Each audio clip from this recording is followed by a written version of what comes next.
Okay, balik natin sila. Bakit ako mamala?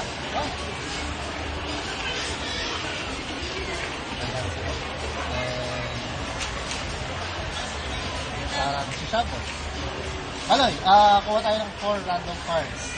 Random cards apat. Puro ka lang. 1, 2, 3, 4 pala ito. Ito yung idea.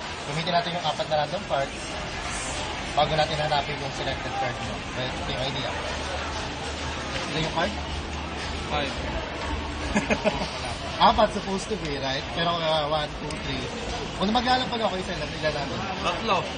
Supposed to be tatlo, pero meron pa rin apat. Kung maglalapag ako isa, ilan natin? Saan? Dito. Dalawa. Supposed to be, pero meron pa rin ako apat. Maglalapag ako isa, ilan natin? Tatlo. Hindi, meron pa rin ako apat. Kung maglalapag ako isa, ilan natin? Yung marami. Hindi nauubusan ng apat. Ganun. Ano masasabi mo? Ano nangyari yun? Ekler na ekler. Ang mga tawan demonyo.